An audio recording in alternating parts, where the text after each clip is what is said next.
travers cette web télé, je vous invite à faire un voyage au cœur de l'entrepreneur.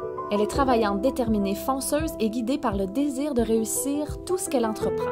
Quelque temps après avoir ressenti le coup de foudre pour Michel, ils achètent ensemble Fabelta dans le but de créer leur propre job et d'avoir du fun. Bienvenue au cœur de Sylvie Desroches.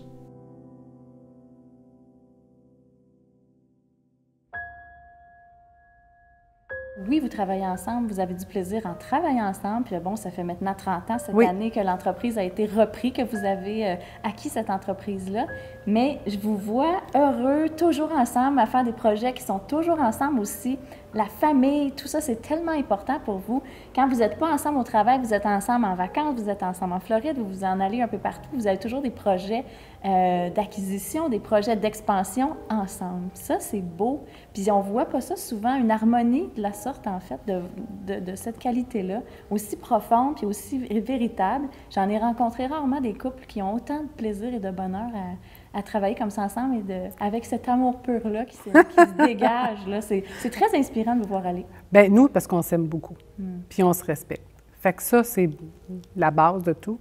Puis on a du plaisir, puis on pense pareil. On n'a pas besoin de se casser la tête. Là. On n'a pas besoin de se parler bien des fois, là, puis on le sait. Ou ce que l'autre va penser, ou comment on va penser. Mais on a pensé beaucoup longtemps, nous. Premièrement, la famille, c'est ce qui est le plus important. En partant, là, nous autres, là, même si on travaillait beaucoup, nos enfants ont été comme toujours la priorité. Fait que nous autres, même si on travaillait, il fallait toujours être avec eux autres dans des moments bien précis, puis pour que la relation soit bonne. Puis on était des parents, on a écouté beaucoup nos enfants, parce que pour nous autres, c'était comme une merveille, nos enfants. C'est comme ça qu'on les voit encore aujourd'hui, même si on vieillit, puis des fois, ça n'a pas toujours des merveilles. Mais c'était vraiment... Comme dans quel cas, par exemple? Non? Dans certains cas, pas mal même. Ah mais, oui, pas mal? Oui, okay. Mais tu sais, il y a plein de choses. Mais pour nous autres, ça a toujours été une merveille. Puis celle-là encore, ils parlent, puis on est fiers d'eux autres. Fait que ça, c'est important. Puis entre nous aussi. Fait que c'est pour ça que nous autres, d'être ensemble, de voyager, notre retraite ensemble, puis c'est ça l'affaire c'est qu'il y a beaucoup de couples qui n'ont pas évolué ensemble. Nous autres, on a toujours eu des projets, même au-delà de Fabelta, c'était des projets de voyage, des projets de maison, d'achat, de construction. On a toujours aimé ça, être ensemble. Puis on tripait. Fait que, on tripe encore. Puis plus ça va, pire que c'est. Oui. Oui. Comme le plaisir d'être ensemble. Oui, mais de faire des activités ensemble, puis de voyager, parce qu'on a toujours voyagé, mais là, c'est comme... Il n'y a plus de limite, on dirait. Mais est-ce que ça a toujours été comme ça? Parce que, bon, là, vous avez acheté Fabelta il y a 30 ans maintenant. Félicitations. Merci. Et puis, mais j'imagine qu'en 30 ans, toute l'expansion aussi, le déménagement, les enfants qui viennent au monde dans tout ça, parce que les enfants ont grandi dans Fabelta, finalement, parce qu'ils ont pratiquement l'âge de Fabelta. Oui, ben oui, tout à fait. Oui. Alors, toute la famille grandit en parallèle. Oui. Mais est-ce qu'il y a des moments où est-ce que ça a été un peu moins évident? Si oui, lequel? Bien, moi, j'étais beaucoup dans plein de conseils d'administration, puis tout ça. Puis, j'étais dans toutes sortes d'organisations. Puis, à un moment donné, c'était comme... Puis, je trouve ça correct parce que Michel m'a toujours laissé. Tu sais, laisser faire ça, libre à ce niveau-là, complètement. Mais à un moment donné, je n'avais trop. Puis là, je trouvais tout lourd. Fait que je trouvais lourd l'entreprise, je trouvais lourd, pas la famille, mais je trouvais lourd tout ce que je faisais alentour. Puis j'ai décidé à un moment donné de lâcher tout ce qui était alentour. Puis même Michel, il ne me croyait pas. T'sais, il disait « Ah, tu le feras pas. » Ah, j'ai dit « Ah oui, là, je suis rendue là. » Je n'étais plus capable. J'avais plus le goût des responsabilités ou de m'engager. J'avais plus de fun. Mais tu t'es rendue jusqu'au bout. Oui, je me suis rendue au bout. Je me suis rendue au bout de ce que je pouvais donner. Puis probablement, j'aurais pu donner de plus, je n'aurais eu moins. Mais j'avais tellement de choses. Mais c'était comme ça, ma adrénaline, je carburais à ça, moi. OK. Mais à un moment donné, c'est plus le fun de carburer à ça parce que tu te rends compte que ça ne t'apporte plus rien. Fait que tout ce que tu veux, c'est de te retrouver. Dans ton cas, ça t'a drainé, je veux dire, tu as ressenti cette fatigue-là. Oui.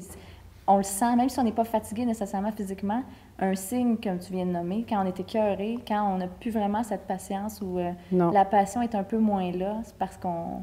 Il est temps de changer. Un peu, oui, exactement. Il est temps d'ajuster une couple d'activités pour se ressourcer finalement, puis avoir le temps de prendre des pauses. Tout à fait. Fait que là, c'est ça. Fait que j'ai arrêté pratiquement tout. Puis j'ai gardé, c'est sûr, Fabelta. J'ai gardé le groupement des chefs d'entreprise. Mais le restant, j'ai tout arrêté. Puis ça m'a comme permis de prendre du temps pour moi, Mais quand on dit prendre du temps pour moi, je ne savais même pas c'était quoi arrêter de ne pas travailler le soir. Parce que je n'étais pas dans le conseil d'administration.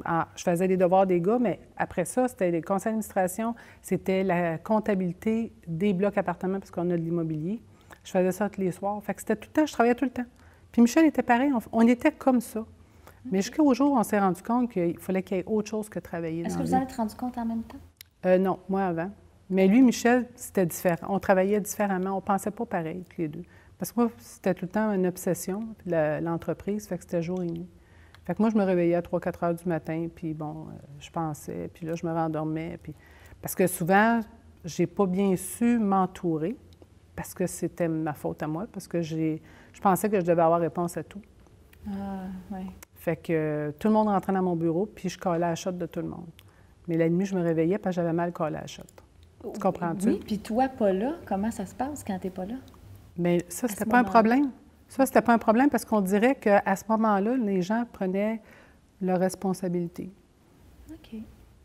Mais quand tu arrivais dans l'entreprise... Là, ça revenait. Ça revenait. Ça revenait. Mais je ne le comprenais pas. Parce que moi, je pensais... Ça a pris avant que tu réalises? Oh mon Dieu, ça m'a pris une bonne vingtaine d'années, je te dirais. C'est pas plus par moment.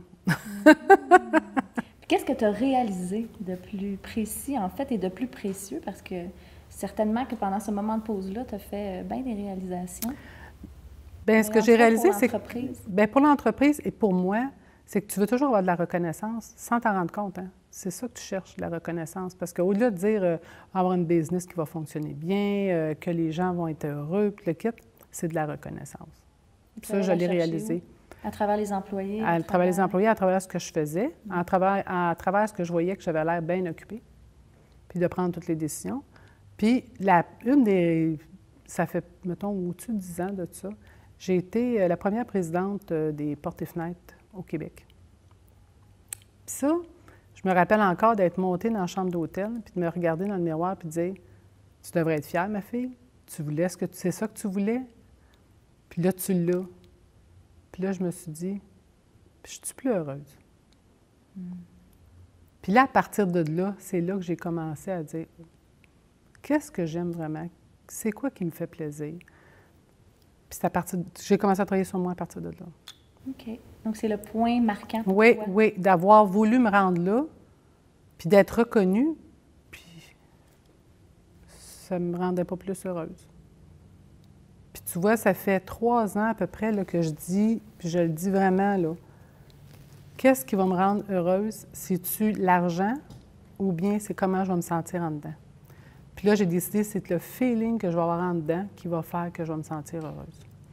Puis au-delà de tout le restant, c'est ça. C'est très beau. Fait que c'est vraiment comme ça, puis c'est le même que je pense encore aujourd'hui. C'est vraiment ça. Là. Je m'en vais... l'argent, c'est quelque chose. Avoir du temps, c'est quelque chose, mais de ne pas jamais rien apprécier, c'est ça.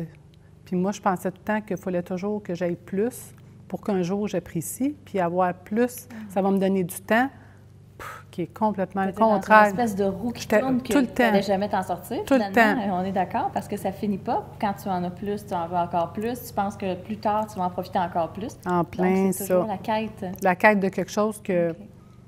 Tu sais, d'avoir des plus grosses maisons. Regarde, on s'est construit des grosses maisons, puis le kit, on avait toutes.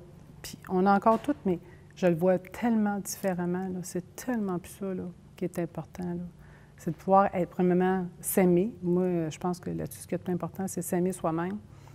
Être capable de pouvoir faire ce que tu veux, puis être heureuse, en famille, en couple. Moi, pour moi, c'est important. Couple, famille, puis, regarde, le restant, là, ça va venir tout seul. Puis ça vient tout seul, puis c'est ça l'affaire. Fait que c'est beaucoup plus simple. La famille. Oui. La famille, comme tu dis si bien, c'est un point très important pour toi, pour Michel aussi. Puis, bien sûr, je connais aussi tes fils, tes 2 fils, qui sont très reconnaissants. Pas nécessairement en mots, mais aussi en mots. Cependant, ce que je veux dire, c'est que pas nécessairement du côté superficiel. On ressent que tes fils sont réellement heureux, passionnés et tu as su, et Michel aussi, leur partager cette importance-là de la famille. On le ressent intérieurement, au-delà des mots, ou de simplement te dire merci, qui sont très, très, très, très bien alignés, en fait, avec ça. Oui. Et c'est important pour eux. Puis la famille va au-delà aussi de ce qui coule dans nos veines. Tout à fait. Mais aussi de ceux qui nous accompagnent tout autour. Pour avoir visité Fabelta, j'ai rencontré un peu la famille et puis cette famille qui s'agrandit, qui prend de l'expansion, qui a pris de l'expansion avec les années. Mais tous les gens qui vous entourent semblent émaner ce même bonheur-là. Donc, c'est un peu... On est comme ça, fait qu'on est comme ça dans l'entreprise aussi. Oui, hein? Bien ou mal. Parce que pour nous autres, on veut que tout le monde soit heureux. Et qu'est-ce que ça apporte, ça? Ça apporte qu'on ne peut pas rendre tout le monde heureux. À partir de quel moment on se rend compte de ça? Au début, tu fais des efforts, mais maintenant, j'en fais plus d'efforts. Je vais essayer de les écouter, de ne plus prendre personnel ce qu'ils vont me dire, parce que souvent, je le prenais personnel, puis je voulais tellement les aider. Puis Michel, c'est la même chose. Michel, il est meilleur là-dedans. Mais moi, j'ai eu beaucoup de difficultés à ne pas rentrer pour les aider. Je voulais tellement aider tout le monde. Donc, c'était pour moi bien important. Que tout le monde soit heureux, soit à bonne place, puis grandisse. Puis je voulais faire grandir le monde, puis tout ça. Mais non, je me rends compte que tu ne peux pas tout faire ça pour tout le monde. Et qu'est-ce qui est le plus aidant? Est-ce que tu as pris conscience de ça à travers les années? Qu'est-ce qui est le plus aidant, justement, pour les gens qui vous entourent dans l'entreprise? Bien, leur laisser la place, je te dirais, puis qu'ils savent qu'ils sont capables de prendre des décisions, qu'ils sont capables de se faire grandir eux-mêmes, puis qu'ils aient confiance en eux-mêmes. Fait que ça, je pense que c'est ça qui est... Puis ils savent que même si tout le monde n'est pas capable de dire qu'ils vont prendre des bonnes décisions ou qu'ils vont... Ils sont capables d'en prendre des décisions, mais il faut les laisser... Il faut les faire grandir à leur niveau. Parce que c'est pas tout le monde qui est rendu à la même place. Puis c'est correct aussi. Mais c'est en prenant des décisions aussi, puis en se donnant cette liberté-là de peut-être faire une erreur, qu'on peut dire, mais c'est comme ça qu'on grandit puis qu'on prend de l'expansion aussi. Hein? Tout à fait. Puis en tant que chef d'entreprise, c'est pas toujours évident de laisser cette place-là aux gens qui nous entourent, puis aux dirigeants, du moins, qui nous entourent et aux employés. On a peur de perdre à ce moment-là, et pourtant...